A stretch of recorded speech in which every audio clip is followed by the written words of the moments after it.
Hi, I'm Zibby Owens, and you're listening to the award-winning podcast, Moms Don't Have Time to Read Books. Please sign up for my newsletter at zibbyowens.com for weekly updates about my podcasts, events, and more. Also, follow me on Instagram at Zibby Owens and also at Moms Don't Have Time to Read Books. And finally, join my virtual book club called Zibby's Virtual Book Club, which meets every other Tuesday at 2 p.m. Eastern Time until 3 p.m. and features half an hour of book club discussion followed by 30 minutes of Q&A with the author whose book we've just discussed. You can sign up on my website, zibbyowens.com, under the Virtual Book Club section, or even on Instagram under the link in my bio. I hope you'll find me in all these different channels and enjoy this podcast. Hi, everybody. So today, the sponsor for my podcast is my other podcast. I am launching Moms Don't Have Time to Lose Weight. It launched Monday, October 12th. And hopefully it'll stick around for a long time. It features women talking to other women about their journeys of their bodies and getting tips and commiseration and all the things we need so that we don't feel alone in trying to make our bodies feel better tomorrow than they do today. So check out Moms Don't Have Time to Lose Weight. And it's also a community now on Instagram at Moms Don't Have Time to Lose Weight. So if you fall into that category like I do and so many of us, come join us. The door is open. Anne Helen Petersen is the author of Can't Even: How Millennials Became the Burnout Generation. She's a BuzzFeed culture writer, and she had a viral article on millennial burnout, which was BuzzFeed News' most read article of 2019, shared from everyone from Andrew Yang to Ariana Huffington. Anne writes about the forces that have created millennials' permanent state of exhaustion, including how the gig economy, constant access to email and Slack, and the rise of the side hustle have made working only 40 hours a week a distant fantasy. In between my recording this episode and recording this introduction, she's actually already sold another book, which I don't know when that will be coming out, but it's called Out of Office: The Big Problem and Bigger Promise of Working from Home. Oh, it looks like fall 2021, so that'll be her next book. Anyway, enjoy the episode. Hi. Hi, how are you? Good. How are you? I'm good. Thanks for coming on Moms Don't Have Time to Read Books. Of course. Oh my gosh, look at your beautiful library. Thank you. Pride and joy.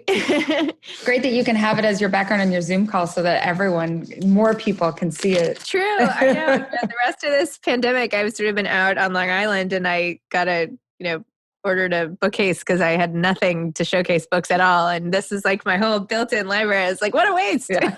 All this month. But anyway, well, congratulations on Can't Even. Thank you. Exciting. I saw you were all dolled up on Instagram, which is always nice to be able to. It was honestly the first time that I've done the full deal since May, when I had to do a video appearance for something, for an Adobe conference or something. And I didn't recognize myself. I was like, what is happening? But it's good. I actually think I should do it for no reason a little bit more often, because it reminds me of a different face that I have.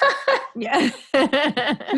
Well, tell listeners, please, what Can't Even is about and how it was based off of an article and what made you want to write it. And I know it flowed out of you. I know you talked about it in the book. It just blah, blah, blah, blah, blah, blah, came out of your fingers. But, tell us a little more about how it all got started. So I was really, really burnt out. This was the fall of 2018, leading up to and then after the midterm elections. And I think I had been burnt out for a really long time. It's just that I refused to recognize what I was feeling as being burnt out. I was like, this is just how I work. But I had reached a point where I was getting mad at my editors and crying. And one of my editors was like, you're burnt out. You need to take some time. And I was like, no, I had taken 2 days, Monday and Tuesday before Thanksgiving. Of course I didn't need any more time.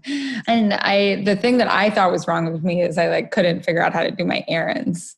The piddly stuff at the bottom of your to-do list. I just couldn't do it. And I was like, I'll research that. I'll figure out what's going on with that. And as I researched it, I was like, oh yeah, I'm totally burnt out. All roads led to burnout. By the way, the things that you mentioned in the book on your to-do list that you weren't getting to, they don't even make it onto my list. The things you were beating yourself up about, I'm resoling my shoes. What? No. It's not even in the realm of possibilities. So the fact that you even had it on a list, I think was a step up. Well, it was like, I mean, like like I love these boots. Like I want to just wear these boots for the rest of my life, right? Like they need to get resold. Otherwise the cobbler gives you dirty looks when you bring them in, right? I don't want the scorn of the cobbler.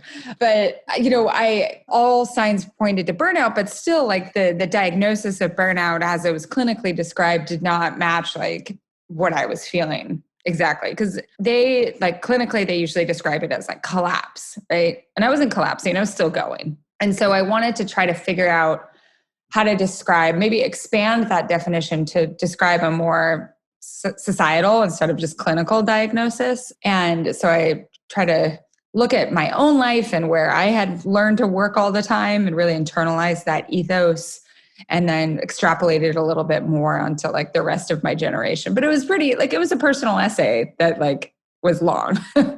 And I thought that it would function like a lot of personal essays, couple 10,000 people would read it. That was not the case. 7 million people read it. And so when I thought of like the idea that I could expand it into a book, it was really straightforward to expand it both in terms of historical rooting, right? To look like, okay, what happened in the economy and in changes in childbearing patterns and like all that sort of thing in the post-war period, that affected our parents and burnt out boomer parents. And then also expand it way past myself and try to decenter that like white middle class experience that I had. You talked in the book about a lot of your own, as you mentioned, personal stuff. It started as a personal essay, but then you've sprinkled in just a lot of experiences of your own, like your parents' divorce. Yeah. So tell me about how that sort of impacted, how that exemplified this sort of burnout, how the culture led to, how systemic things in the environment and culture led to burnout culture now. I read this really interesting book by Catherine Newman. It was published in I think the early 90s. And it was about like all of these different ways that boomer families often tried to compensate for ways that they were falling out of the middle class. So many boomer families, they had grown up in homes that had become middle class for the first time, right, in the post-war period. And then just as boomers were entering the workplace in the 1970s, that economic stability started to disintegrate through a series of rolling recessions. And so you have these families, she follows this one family I remember that like had been like a Wall Street banker, got laid off, but like still lived at that level, right? Even though he was laid off because they didn't know how to live any other way but middle class, and went into like significant credit card debt. And I think that story will be familiar to anyone who's had financial insecurity, but like cannot fathom not living the way that they're living. And I don't mean like lavishly necessarily, but just having like the accoutrements of middle-class lifestyle. So a house, right, that you own instead of rent. I mean, depending if you're living in a city, this is different, but a house, like cars, right? Like new clothes and gadgets and stuff for your kids, computers.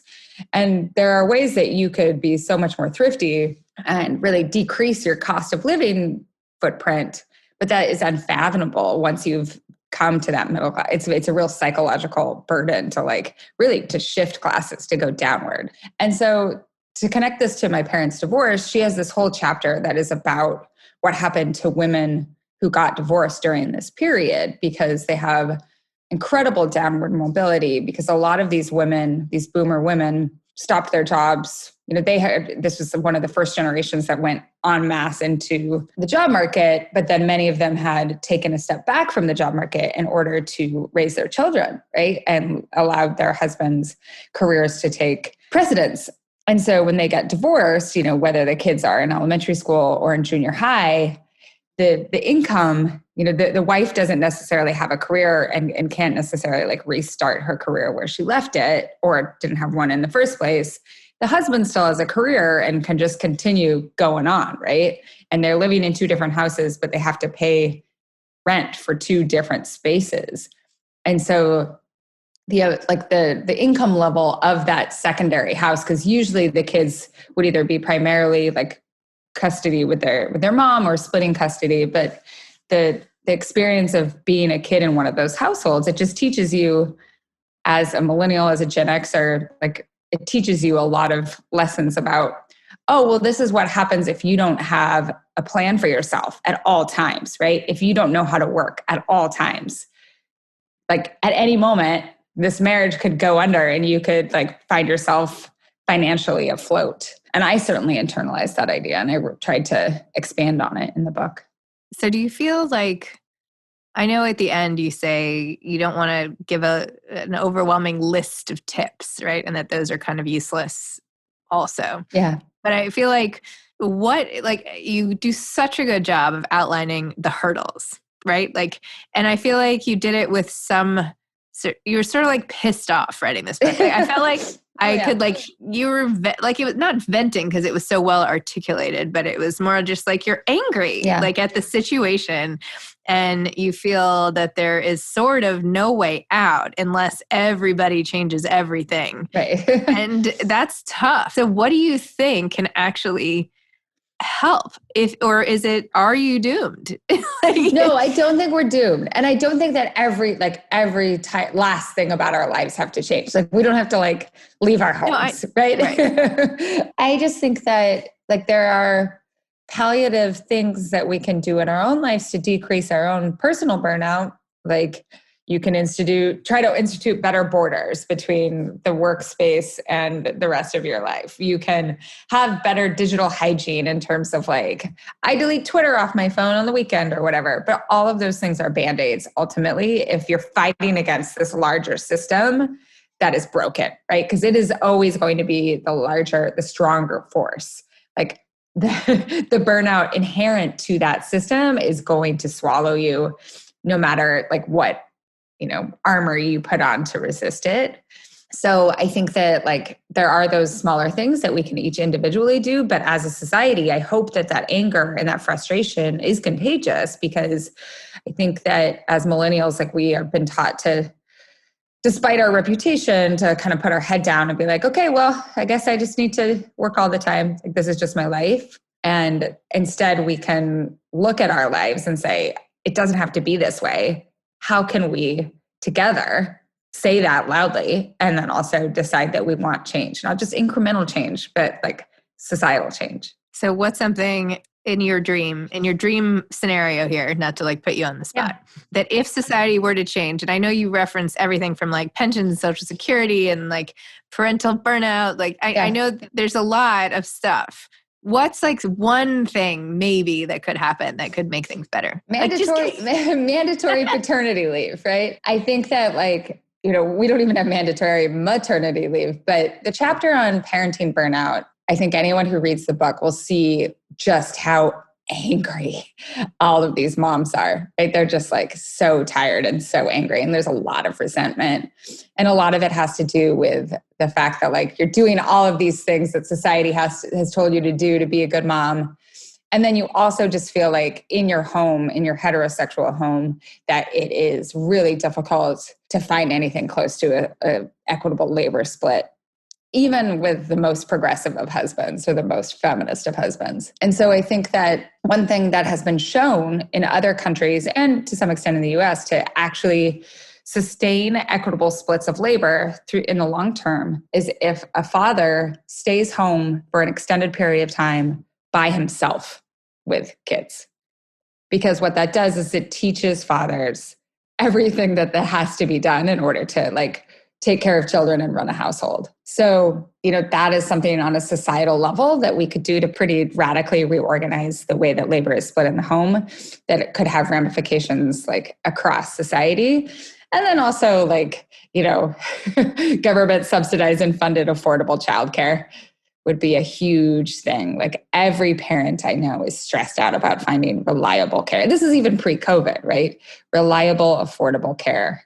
It's really, really hard. And, other countries have shown it's doable and it takes a huge burden off of parents. I'm still like trying to digest the idea of mandatory paternity leave because, this will sound very anti-feminist of me, but as a mom of 4, like I actually wanted to be with my kids. Oh yeah. Like I wouldn't want to have I don't know that I could have been like, all right, honey, I'm taking off, 2 weeks postpartum. I don't know what I'm going to do. Oh yeah. No, it's not like 2 weeks postpartum. Mostly it would be like a lot of places that do this. It's like maybe for like from year 1 to year 2 or year 1 to 18 months. Like, at some point, or 18 months to 2, like it doesn't have to be like in those early times. It's more just like, it teaches like and you also like, it's not like the mom necessarily would have to go back to work if they don't work in a traditional setting or something like that, but they can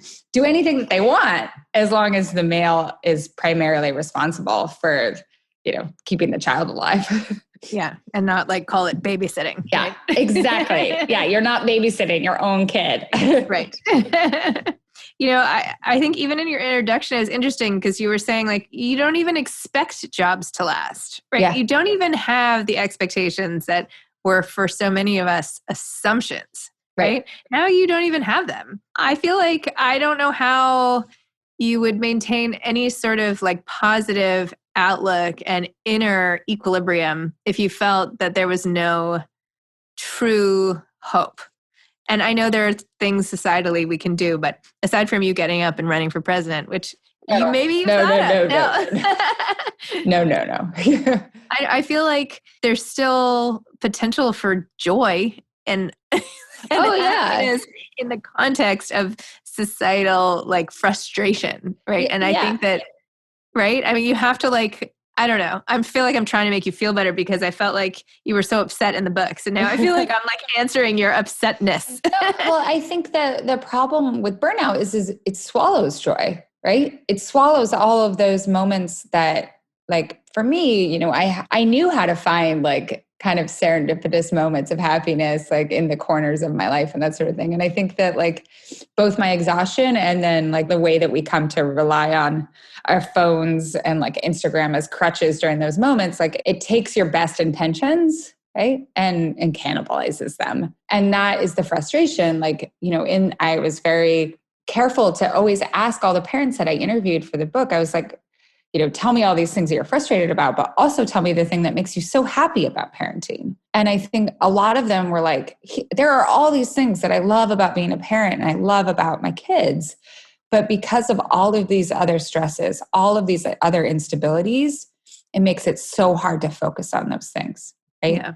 So what I think a burnout cure does, right, is it offers relief from those sources of precarity that rob you of your ability to like feel just genuine, simple joy. So speaking of genuine, simple joy, you must have had some of that when you saw that you had 7 million views of your article. I mean, it was very gradual, right? Like it was like accumulated over the course of several months, but yeah, it's a weird thing to go viral on that level. Like one thing about burnout and about, I think, what a lot of millennials are experiencing is that there's not a lot of space to like feel even those ups and downs, right? Like the way I tried to describe burnout is that everything, highs and lows, like vacations, non-vacations, like everything flattens. And there's a lot that bears similarity to some symptoms of depression, but like also like if you're just trying to get through every day, it's hard to feel catharsis. Like I think back wistfully all the time about my time in college when you would like study so hard for a final and then take the final and then you'd be like, and I'm done, right? Mm-hmm. Like just that incredible release. And you'd always get sick. I would always get sick, right? Because your body is like letting down its defenses. And then I would go home and like, this is, a very like rarefied, privileged experience to like be able to go home and I didn't have to work over break. I would just like sleep so much and recover. And then it would be just enough of a long enough of a break and a total break that I would come back to school and be just so excited to be back, right? You really have that moment of incredibly hard work, achievement and catharsis, recovery and return. And how many of us have anything approximating that in our lives? Right. Well, I will tell you, I got divorced, I don't know, 6 years ago now or something like that. And I split custody. I have more of it. But anyway, I have every other long weekend, I don't have my kids. Yeah. And so in my head, I know that I have a point now where I actually can relax and get sick and do all that stuff, which I didn't have for years and years. And my oldest kids are 13. And no, I guess I wasn't divorced 6 years ago. Anyway, it doesn't matter. Point is, that was introduced into my life after many, many years of stay-at-home parenting. And I was like, oh my gosh, I finally have this little break from the rainstorm for just a few days so I can catch my breath. And I found that I came back as like a far stronger mom. Right. And now, so if we're going to like put our little wish lists out there for how to like help society, I feel like I don't think mandatory divorce is the answer. I know. Well, and that's the problem, right? Is like, if the only way for you to get those moments is like, is a divorce, right? Like that shows that something is wrong. That's true. That's true. But, more evolved couples perhaps could have had, some sort of, I don't know. I think you're right. That there's, I'll just get away from my own situation. No. But I don't know. Having the breaks now has been absolutely life-saving to me. Yeah. And I don't think I could even have this whole like creative pursuit in my life and just all this stuff without the sleep and the regeneration. So totally. Anyway. Not to like brag, like, ooh, you are not, no, and you're not alone. And I think like in order to have that regeneration, and also like other parents have told me that like they want to be better and more patient parents, right? But if you're so tired, you're just kind of at this baseline of annoyance and you don't like this sort of parent that you become. And that's hard, right? I find that sometimes in my relationship, I'm like, I'm not being the partner that I want to be right now. So how do I try to fix that? Usually it's take a nap. I remember in college when I would get so worn out and so tired from studying all this stuff. And I'd be like, should I take a nap or should I go to the gym? Should I take a nap or should I go to the gym? Yes. And I was like, I don't know. I only have 35 minutes. Well, now I have 34 minutes. Yes. Well, now I only have 32 minutes. Well, let me try to take a nap. Oh no. Well, now I can't sleep. Yep. Well, and that's the thing. This is such a great example of like the optimized way that we approach our time is when you're like, okay, I have 30 minutes to nap. That's the only time I have a nap. And it becomes such an determined, like, I have to nap right now that I can't nap ever, right? Because you're like, I have to do this thing right now. It doesn't work. It's just like that. This is why I never nap. This is literally it. Unless I am so tired that I like somehow just basically fall over. Yep. Or I'm like reading to a kid and or I'm reading to myself and next thing I know, like all the lights are on and I'm sound asleep. But yes, that's right. When your body tells you, your body forces you to say like, it doesn't matter if you have time for this. Right. Nap time. Yeah. Ready or not, here we come. Oh my gosh. Well, that's funny. So you have Can't Even out there, which is so exciting. What are your like ambitions now? Do you want to be political, not necessarily the president? Do you want to try to affect societal change? Do you want to keep writing? Do you want to focus on this?